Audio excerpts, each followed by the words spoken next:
mean, in the really early going, the main thing I always remember is how quickly the whole game came together. There are certain things in the Ratchet Clank franchise that are, sacred cows, but a lot of the time, like, we're tuning and polishing every single one. And we try to broaden this universe. We try to add more characters. We try to add more backstory. We try to create more relationships. We've never run out of ideas. We still always end each game production with ideas for the next one. Every one of these games is about exploring places that you could never have imagined before going there. Yeah, you can have luminescent jellyfish that power a city, but it has to look and feel different. What's not to like? It's aliens and planets and a whole galaxy of ideas to pull from. Whether it's a metropolis or some sort of space station, I mean, they're outlandish, they're well designed, they're beautiful, and they're just really, really fun. I still think back to the early days of developing what the environment style was going to be for the game. And back then, John Fiorito would do a lot of these great sketches that were fun to work with because they gave you just enough information to inspire you, but never so much information that they were taking all the fun away. It's cool to leave reality for that amount of time while you're playing and go to this fantastic world and encounter fantastic creatures. And then on the upside, you get to blow those creatures up. But at a certain point, if you have a weapon that will turn enemies into fire-breathing sheep, as a developer, that's really, really cool.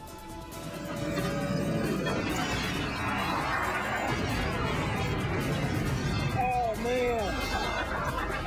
I would have to say the Ratchet & Clank commercials have a special place in a lot of people's hearts. I still remember the day when we all gathered around to see the TV ads that Sony, our publisher, had produced, and it was awesome because they were actually really funny, and I think we kind of knew immediately that they'd be memorable. We were able to take this idea of this franchise that was completely imaginary and somehow supplant it into the actual world.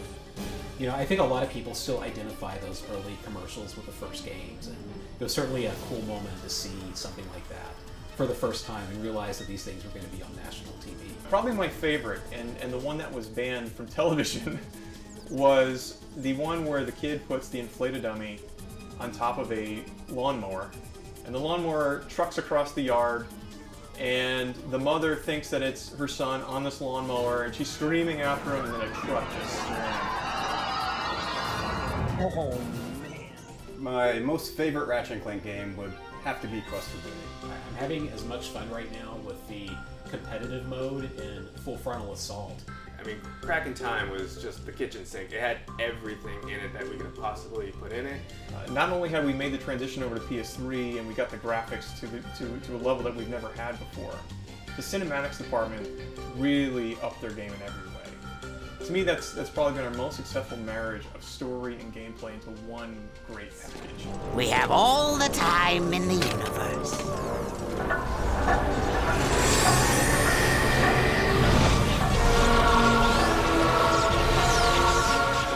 I relate to Quark.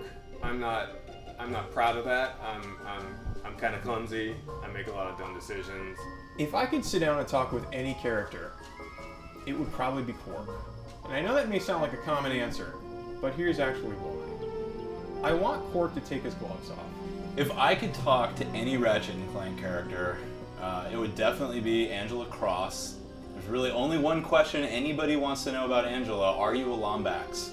Because to see a three-fingered dude who's kind of human but kind of alien, I just have to know what's going on underneath those gloves. I'm sorry. I thought we were here to talk about my new holofilm, My Blaster Runs Hot. I mean, I wouldn't even be able to tell a story without some sort of visual. Do you have any crayons? From the very beginning, and with really each game, it's all been about fun. It's all been about pushing ourselves to do what we wanted to do. Every single Ratchet game came together at the end, and it was really an amazing testament to how hard these crews work on these projects. At the end of the day, I think we want people to just have fun, and we want people to laugh and just have a good time with their friends and family. So to be a part of the project like that, I don't think there's really anything better. So it's been a blast. Looking forward to 10 more.